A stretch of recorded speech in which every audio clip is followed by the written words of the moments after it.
जाने वाले बहुजन योद्धा, बहुजन संत, रहबर माननीय साहब श्री काशीराम जी को अनुरोध करता हूँ और साहब श्री काशीराम जी के सहयोगी माननीय दीना भाना वाल्मीकि जी को अनुरोध करता हूँ।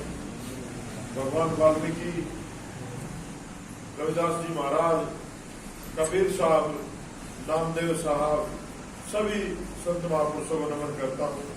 और आज की सभा में जो सम्मानित व्यक्ति बैठे हैं सामने या कुर्सियों पर, उन सबको नमन करता हूँ। आज आपके बीच में जो आने का उद्देश्य है वो आप लोगों को पता ही है। जो घटना देश में घट रही है वो सार्वजनिक रूप से आप लोग देख ही रहे सोशल मीडिया के माध्यम से।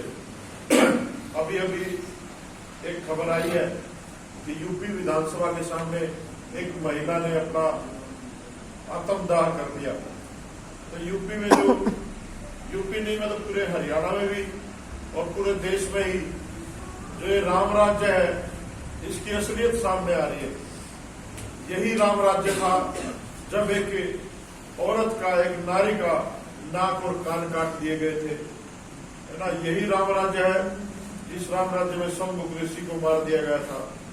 हमारे महापुरुषों को, हमारे योद्धाओं को, हमारी बहन बेटियों को हमेशा छल और कपट के माध्यम से इन मनुवादी व्यवस्था के लोगों ने संहार किया। आज जो समय है, बहुत ही दुख की घड़ी में हम लोग एकत्रित हुए हैं। लेकिन साहब श्री काशीराम जी कहते थे कि समय समय पर आपके ऊपर अत्याचार बढ़ते जाएंगे, आप इकट्ठा भी होंगे, आप लोग कैंडल मार्च भी करोगे, आप लोग धरने भी दोगे, आप रेल भी रोकोगे, आप लाठियां डंडे भी खाओगे और जेलें भी भरोगे, लेकिन न्याय नहीं मिलेगा। क्योंकि न्याय उसको मिलता है जिसका राजा होता है। और इस देश का दुर्भाग्य है कि सम्राट अशोक के बाद, उनके वंशजों के बाद इस देश में मनुवादी व्यवस्था स्थापित की गई और हमारे लोगों के साथ जाति देख करके न्याय किया जाता है। इस देश में जस्टिस है ही नहीं, इस देश में सिर्फ जजमेंट आती है और जजमेंट नागपुर में आरएसएस के कार्यालय में लिखी जाती है कि इस देश में क्या प्रोजेक्ट करना है। आपके घरों में जो टेलीविजन है वो मनोरंजन का साधन नहीं बचा हुआ आज, वो सिर्फ और सिर्फ इन मनुवादियों का कार्य करता है। भाजपा का, आरएसएस का, कांग्रेस का, इनका एजेंट आपके घर में बैठा है और आप लोग पैसे दे के रिचार्ज करवा के उनके एजेंटों को पैसे ही भेजते हो और उनकी गंदी मानसिकता अपने बच्चों के अंदर डालने का भी काम कर रहे हो। आज अगर सही में कोई मीडिया है हमारा, तो ये जो फोन है, स्मार्टफोन है, इनमें जो फेसबुक है, जो साथी यूट्यूब पे चैनल चला रहे हैं, उसके माध्यम से आपकी आवाज उठ रही है। और ये जो चैनल्स है आपके, ये इंटरनेशनल लेवल पे सोशल मीडिया लोग देखते हैं। आपको मैं बता दूं, आपने हरियाणा में बहुत सारे आंदोलन देखे होंगे। लोग आंदोलन करते हैं, सरकारी संपत्ति को नुकसान पहुंचाते हैं। हमारी बहन मनीषा के साथ जो घटना हुई, पूरे देश में आंदोलन हुआ, भारत बंद हुआ। हमने आग्रह किया था 1 अक्टूबर को भारत बंद हुआ, भारत बंद हुआ, लेकिन किसी ने भी किसी सरकारी संपत्ति को, किसी पर्सनल संपत्ति को नुकसान नहीं पहुंचाया। उसका कारण क्या है? उसका कारण यह है कि हम बाबा साहब अम्बेडकर के संविधान में भरोसा रखते हैं। हमारी नस्लें बाबा साहब अम्बेडकर की है। हम लोग इस देश को, जैसे भाई ने प्रेमबल बताया कि हम भारत के लोग, हम चाहते हैं इस देश में एक एक नागरिक संवैधानिक दायरे में रह के अपने हक और अधिकारों की लड़ाई लड़े और जो प्रशासन है वो संविधान को, संवैधानिक दायरे में रह करके जुल्म जाति करने वाले लोगों के खिलाफ कार्रवाई करे। लेकिन दुर्भाग्य इस देश का, जब निर्भया पांडे के साथ बलात्कार होता है तो पूरा देश खड़ा होता है। जब प्रियंका रेड्डी के साथ बलात्कार होता है तो उसके रेपियों को मार दिया जाता है एनकाउंटर करके। लेकिन जब मनीषा वाल्मीकि के साथ बलात्कार होता है तो वो एक जाति का आंदोलन बन जाता है, सिर्फ दलितों का आंदोलन बन जाता है, बहुजनों का आंदोलन। आज हम लोग कहाँ खड़े हैं? ये लोग कहते हैं कि हम लोग हिंदू हैं। हिंदू व्यवस्था में तो दिन छिपने के बाद नहीं, जानवर को भी नहीं दबाया जाता। और हमारी बहन बेटी को इन लोगों ने रात के 2:30 बजे पेट्रोल डीजल डाल करके जला दिया गया। कितनी निर्मम हत्या उस बेटी की हुई। आज दोषी सिर्फ वो लोग नहीं जिन्होंने बलात्कार किया।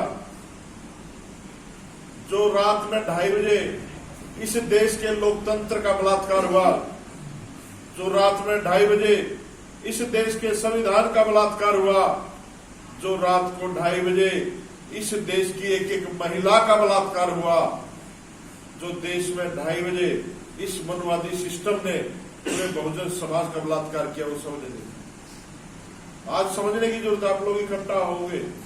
4.5 साल तक आप लोग खूब आवाज उठाते हो कि जुल्म होगा, जाति होगी, सब लोग इकट्ठा होते हैं। लोग कहते हैं भाई अपनी राजनीतिक पार्टियां छोड़ के समाज के बीच में आओ। वो लोग राजनीतिक पार्टियां छोड़ के समाज के बीच में आ भी जाते हैं आपके बीच में काम करने के लिए, लेकिन जब चुनाव आता है तो कोई फूल उठा लेता है हाथ में, कोई पंजा उठा लेता है, कोई झाड़ू उठा लेता है। असली लड़ाई जो है वो ये नहीं है जो हम लोग लड़ रहे हैं। बलात्कार तो पहले भी होते थे, ये कोई पहला और आखिरी नहीं है, आगे भी होंगे। असली लड़ाई जो है मैं आपको बताता हूँ। बहुत सारे लोग आवाज उठा रहे कि बहन जी वहां नहीं गई, राहुल गांधी गया, प्रियंका गई, बहुत सारे चुटभैया नेता भी गए, बहन जी नहीं गई। तो आपको बता दूं मैं कि साहब काशीराम जी जब सांसद थे तो बिहार में एक रेप कांड हुआ था बहुत बड़ा, पुराने साथी को तो पता है। तो साहब काशीराम उस रेप कांड में नहीं गए, और ऐसी ही आवाजें उठी कि साहब सब लोग जा रहे हैं, आप नहीं गए। प्रेस वार्ता साहब कर रहे थे, एक पत्रकार ने पूछ लिया कि काशीराम जी इतना जघन्य अपराध हुआ आपकी समाज की बेटी के साथ, आप वहां पर नहीं गए, क्या कारण था? साहब ने कहा कि मुझे फुर्सत नहीं है। तो उस पत्रकार ने अचंभित होकर पूछा कि जी फुर्सत नहीं है? कहता हाँ मुझे फुर्सत नहीं है, रोज हजारों मेरी बहन बेटियों के साथ बलात्कार होता है, मुझे रखने पे हमारे लोगों को मार दिया जाता है, घोड़ी पे चढ़ने पे हमारे लोगों को मार दिया जाता है, पानी पीने में हमारे लोगों को मार दिया जाता है, मैं कहां कहां जाकर के इनको बचाऊंगा? मैं एक ऐसी व्यवस्था में लगा हुआ हूं ताकि इसका परमानेंट सोल्यूशन किया जा सके। मैं इनको राज्य सत्ता की तरफ लेने जाना चाहता हूं, इनको शासक बनाना चाहता हूं, और जो वर्ग शासक होता है उनकी बहन बेटी को बलात्कार नहीं होता। तो आज वो महापुरुष, मैं उनको बाबा साहब से बड़ा मानता हूँ, साहब काशीराम को बाबा साहब से ही बड़ा मानता हूँ। उसका कारण है, जब साहब बाबा साहब न्यूयॉर्क विश्वविद्यालय में पढ़ने गए तो एक दीवार पे लिखा हुआ था कि एक आम आदमी पैदा होता है मर जाता है, और एक महान व्यक्ति पैदा होता है अमर हो जाता है। बाबा साहब उस दीवार पे पेंट कर देते, तो हड़बड़ी मच जाती है, पूछते हैं भाई ये किसने मिटाया? तो एक अंग्रेज कहता जी वो एक अम्बेडकर है, इंडिया से आए हैं पढ़ने के लिए, उन्होंने पेंट कर दिया। तो असेंबली होती है, सब लोगों को बुलाया जाता है वहां पर, और बाबा साहब को बाहर असेंबली से बाहर बुला के पूछते हैं कि आपने वो स्लोगन क्यों मिटा दिया? बाबा साहब ने कहा कि वो गलत था। उन्होंने कहा गलत कैसे था, साबित कीजिए आप। तो बाबा साहब कहते हैं कि ये बात ठीक है, एक आम आदमी पैदा होता है मर जाता है, लेकिन एक महान व्यक्ति की विचारधारा को अगर दबा दिया जाए, खत्म कर दिया जाए, तो वो व्यक्ति भी मर जाता है। जैसे इस देश में तथागत बुद्ध की विचारधारा को मारा गया, जैसे इस देश में बाबा साहब अम्बेडकर की विचारधारा पे धूल जमा दी गई थी। फिर एक महान योद्धा बाबा साहब अम्बेडकर का असली खून पैदा हुआ पंजाब की धरती पे, जिसका नाम मान्यवर साहब काशीराम। उसने 3-3 दिन की बासी रोटियां खा करके मूवमेंट को चलाया। वैसे थे हमारे साहब काशीराम, असली संत थे तो कोई साहब काशीराम थे, जिन्होंने पूरा जीवन ऐश आराम का जीवन छोड़ करके एक दिन में जिस आदमी ने अपना जीवन बदल दिया, सूट बूट और टाई फेंक दी एकदम उतार उठा करके। साइंटिस्ट थे साहब काशीराम, साइंटिस्ट की नौकरी छोड़ करके दीना बाधा से प्रेरणा लेकर के साहब ने आंदोलन में आगे नौकरी छोड़ करके इस्तीफा दे करके अपनी माँ को फोन किया कि माँ 5 प्रतिज्ञा ली थी साहब काशीराम ने कि माँ मैं आजीवन घर नहीं आऊंगा, माँ मैं आजीवन शादी नहीं करूंगा, माँ इस देश में मेरे नाम से कोई संपत्ति नहीं होगी, और मैं किसी के मरने के आयोजन में नहीं जाऊंगा, और मैं किसी के शादी के आयोजन में नहीं जाऊंगा। आज से मैं सारी सामाजिक जिम्मेदारियों से त्याग करता हूं, क्योंकि अब मेरे ऊपर समाज की जिम्मेदारी है। सारे रिश्ते नाते खत्म करता हूं, क्योंकि पूरा बहुजन समाज मेरा परिवार। इतने गजब के व्यक्ति आपके बीच में, अगर आप लोग पहचान ही नहीं पाते। इतनी बड़ी बड़ी घटनाएं इस देश में हुई है। KR नारायण साहब जब राष्ट्रपति थे तो साहब काशीराम को उन्होंने बुलाया, और जब साहब काशीराम और बहन जी मिलने गए राष्ट्रपति जी से, तो महामहिम राष्ट्रपति को उनकी गाड़ी तक छोड़ने आया, गेट खोला और साहब को बिठाया। साहब ने कहा कि आप अपनी प्रोटोकॉल में रहो, आप महामहिम हो, देश के राष्ट्रपति हो। कहता काशीराम, इस देश में दलित राष्ट्रपति बहुत आएंगे, कोई काशीराम नहीं आएगा। तो ऐसे ऐसे योद्धाओं को हम लोगों ने खोया। तो आप लोग इन योद्धाओं की बात नहीं मानोगे, रोंगटे खड़े हो जाते हैं काशीराम की बातें सुनकर। मेरे पिताजी 80 साल के, वो रहे साहब के साथ, जब उनसे बातें सुनता हूं साहब की तो रोंगटे खड़े हो जाते हैं। ईमानदार होना पड़ेगा आप लोगों को, क्योंकि इस देश में लड़ाई मंत्री पद की नहीं है, इस देश में धन दौलत की लड़ाई नहीं है। अरे आपके क्या इस देश में एमपी नहीं है, एमएलए नहीं है, जितना भी राजनीतिक आरक्षण है पूरा फुल है, लेकिन आपकी बात कौन करता है? आपके डॉक्टर, इंजीनियर, वकील नहीं है क्या? बहुत है। प्रोफेसर नहीं है? बहुत है। लेकिन इनको ना तो आपके डॉक्टर होने से दिक्कत है, ना आपके वकील होने से दिक्कत है, ना आपके एमपी एमएलए होने से दिक्कत है। इन मनवादी वो दिक्कत अगर है तो आपके अम्बेडकरवादी होने से। जिस दिन आप लोग अम्बेडकरवादी हो जाते हो, उस दिन इनके इस बहुत बड़े किले पे जो रोज की रोज झूठ बोल के घंटे बजा बजा के इन लोगों ने खड़ा कर रखा, वो धराशायी हो जाता है। तो जो व्यक्ति, बहुत सारे लोग हैं, भगवान वाल्मीकि जी के बड़े बड़े आश्रम बनाए हुए हैं, गुरु रविदास महाराज के बड़े बड़े आश्रम बनाए हुए, कबीर साहब के बड़े बड़े आश्रम बनाए हुए। बाबा साहब अम्बेडकर ने कहा था कि ये समस्या एक दिन अंतरराष्ट्रीय हो जाएगी। हमारे वाल्मीकि और चमार भाई ना अमेरिका में मंदिर बनाने लग रहे। जिस चीज से हम लोग छुटकारा चाहते हैं वो उसी चीज में लगे हुए। बहुत सारे कहते हैं सती भाई आप ऐसे शब्दों का इस्तेमाल करते हैं। अभी भाई साहब ने कहा था कि अब जब लाठी मारते तो पीजीआई में जाता आदमी सीधा, है ना। जब आपने नाम बदले ना तो आपकी औकात भी बदल गई इस देश में, है ना। आप लोग मांसाहारी लोग थे, शेरों का शिकार करते थे, हलवार पता से खाने लगे जब इधर थारे हाल हो रहा है। ये सच्चाई है, ये सच्चाई है। कभी नहीं कहा गुरु महाराज ने वाल्मीकि भगवान ने कि तुम मेरे मंदिर बनाओ। मैं बिल्कुल डंके की चोट पर ठोक के कहता हूं कि वाल्मीकि महाराज बुद्धिस्ट थे। कौन होता बुद्धिस्ट? जो तर्क संगत बात करे, जो सत्ता के साथ टकराए। क्या उस समय के राजा का घोड़ा नहीं पकड़ा उनके शिष्यों ने? वाल्मीकि महाराज के शिष्यों ने पकड़ा कि नहीं पकड़ा घोड़ा? पकड़ा। फिर हमेशा राजा राम का, दशरथ का बेटा का हमेशा क्रिटिसाइज किया। अगर आपने रामायण पढ़नी है, वाल्मीकि रामायण, इनके पास वो रामायण नहीं, उन्होंने छुपा दी। वो ये तुलसीदास का ठाया अड्डा निकल के रखा हुआ है। जो असली रामायण है, रामा स्वामी पेरियार ने तमिल में उसका अनुवाद किया और लल्ले सिंह यादव ने हिंदी में अनुवाद किया उसका, जिसपे सुप्रीम कोर्ट ने बैन लगाया। कमाल के लोग हैं, खीर से बालक पैदा कर दिए, पर्दे के बालक पैदा कर दिए, आदमी का हाथी का सर लगा दिया। कितने कमाल के साइंटिस्ट हैं। अरे इनमें कोरोना का वो नहीं आया, है ना। सूरज खा गया वो अनुमान, और काला नवेरा ही नहीं। कमाल के लोग हैं यार, कितने झूठ पड़े पहले इन लोगों ने। थारी छोरी गई मूवी फालतू आ रिश्ता नहीं हो उसका, तुमने 10-10 आथा की बना के बना। इस देश में चलो मैं मानता हूं भगवान है, चलो मैं इनकी बात मान लेता हूं। हर साल भोले शंकर आते हैं, हर साल राम आते हैं, हर साल गणेश आता है, हर साल दुर्गा आती है। क्या ये बहरे हैं जो इन बच्चों की चीख नहीं सुनती इनको? क्या ये गूंगे हैं, अत्याचार के खिलाफ नहीं बोलते? क्या ये व्यापारी है, इतना सारा धन जमा कर रखा है इन्होंने अपने घरों में, अपने मंदिरों में? क्या ये भूखे हैं, इतना सारा हलवा प्रसाद खा जाते हैं लोग? क्या है ये भगवान? ये भगवान वो है जो आपके अंदर भय बिठा रखा है और आप उस पर बात नहीं करना चाहते। बाबा साहब अम्बेडकर ने कहा कि अगर मैं हिंदू धर्म को शुद्ध करने में लग जाऊंगा तो जीरो बचेगा शून्य। और हम लोग हिंदू नहीं, इन लोगों ने साबित कर दिया रात के 12 बजे हमारी बहन बेटी को जलाकर। बाबा साहब अम्बेडकर की सारे मानते आप लोग? मानते बाबा साहब को? हाथ खड़े करो एक बार, खड़े रखना, नीचे नहीं करना भाई। बाबा साहब बुद्धिस्ट थे ना, तो हम सारे लोग बुद्धिस्ट क्यों नहीं?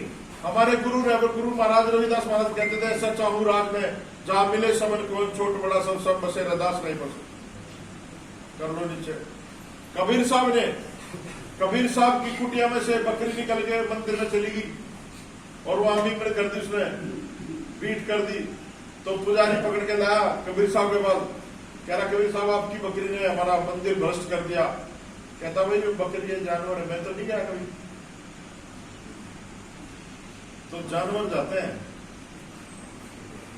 समझो आपके महापुरुषों ने समय समय पर आपको जगाया। ये सारे लोग बुद्धिस्ट थे। ये देश, इस देश ने दुनिया को बुद्ध दिया है। और ये लोग क्या करते हैं, कभी पाकिस्तान के पास अपने आप को गोले फोड़ दें, कभी चाइना के तो पुलवामा, सब राजनीति कर रहे हैं।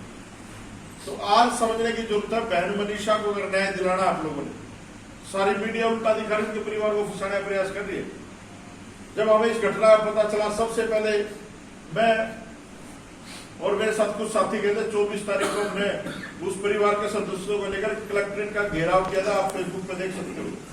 जब हमने वहां पर जाके एफआईआर में करेक्शन करवाई, सारे सेक्शन लगवाए, मैं पहले पेशे से वकील था, बाद में आया इस काम में, सारे सेक्शन लगवा करके हम लोगों ने डिमांड की कि इस बेटी को जो है ना दिल्ली शिफ्ट किया जाए, यहाँ इलाज नहीं हो रहा। उसका मेडिकल तक नहीं हुआ था 24 तारीख तक। ये रामजादे कहते हैं उसके साथ रेप नहीं हुआ, बलात्कार नहीं हुआ।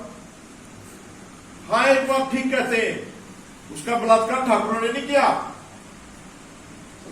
उसका बलात्कार तुम लोगों ने किया है।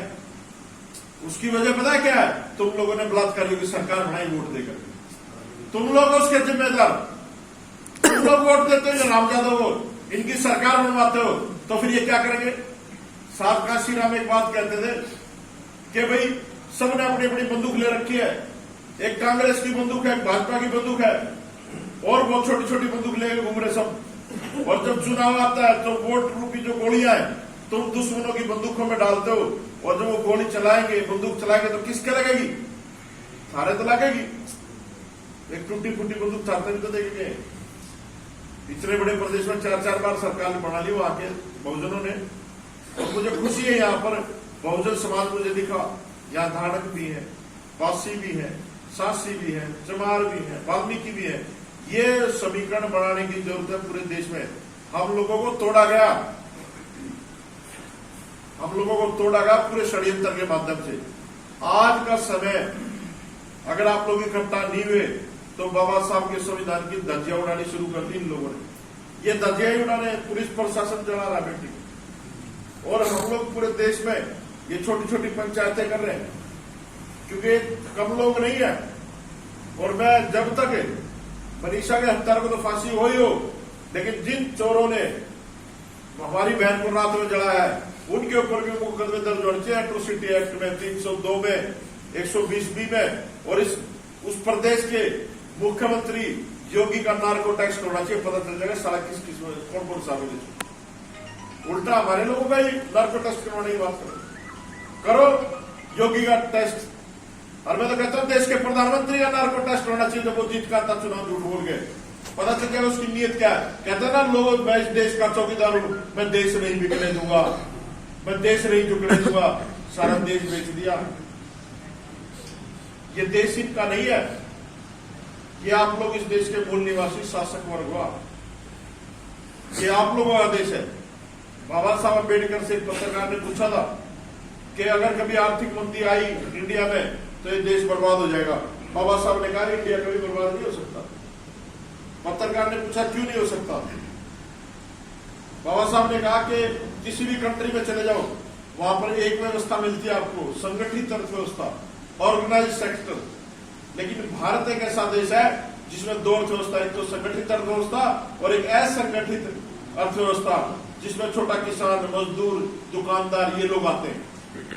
इस देश को बर्बाद करने का षड्यंत्र सुन लो आप लोग। एक व्यक्ति आता है 2013 में, वो कहता जी 1,76,000 करोड़ का घोटाला हुआ, जिसमें मनमोहन सिंह भी शामिल है। ए राजा 2G घोटाला आप लोगों ने सुना होगा, 2G स्कैम। फिर एक और आदमी आता है, वो इस घोटाले को रामलीला मैदान में लेकर के जाता, पूरे देश को कहता जी घोटाला हुआ। फिर एक तीसरी मोहतरमा आती है, वो भी उस आंदोलन को ज्वाइन करती है। फिर एक चौथा आदमी आता है, वो भी उस आंदोलन को ज्वाइन करता है। फिर एक पांचवा आदमी और उसको आंदोलन को रामलीला मैदान लेके जाता है, वो सलवार कमीज पहन के वहां से भागता है। एक छठा आदमी उसको सुप्रीम कोर्ट लेके जाता है। फिर एक सातवां व्यक्ति आता है, वो इन सब 6 लोगों की मेहनत को कंपेयर करके देश के लोगों के बीच में जाता है कि देश बर्बाद होगा, घोटाला होगा, मुझे उसके खिलाफ वोट दो। और देश के लोग भरोसा करते हैं, उसको वोट देते हैं, और 7 साल के बाद उस घोटाले का फैसला आता है और सारे आरोपी बरी हो जाते हैं, क्योंकि इस देश में जस्टिस नहीं, जजमेंट आती है। उनके लोग थे, उन्होंने जजमेंट दी, उनको बरी कर दिया। जैसे जो बाबरी मस्जिद वाला कांड हुआ था, उसमें सबको बरी कर दिया। तो उस मुकदमे से, उस एट्रोसिटी से, उस घोटाले से किसको क्या मिला, सुनना आप ध्यान से। 7 साल बाद सारे लोग बरी। जो पहला आदमी आया था 2014 में, भाजपा की सरकार बनती है, उसको पद्म श्री का अवार्ड देते हैं। सारे बैंकों के ऊपर उसको डायरेक्टर चेयरमैन बना दिया जाता है। दूसरा आदमी अन्ना हजारे, जो रामलीला मैदान में बैठा, आपको सबने देखा होगा, अन्ना ने याद दिया देश का, दूसरा गांधी, नारे लगे देश की सड़कों पे, लोग तिरंगा लेकर के युवा घूमे। उसको जेड प्लस सिक्योरिटी आज तक क्वारंटाइन है वो। तीसरी मोहतरमा किरण बेदी, उसको राज्यपाल बना दिया गया। चौथा आदमी उसके हिस्से में आई दिल्ली की सल्तनत कुर्सी, लालाजी केजरीवाल साहब मुख्यमंत्री बन गए। 5वां आदमी रामदेव, देश का बड़ा व्यापारी बन गया। 6ठा आदमी सुब्रमण्यम स्वामी, वो सांसद बन गया बीजेपी की टिकट पे।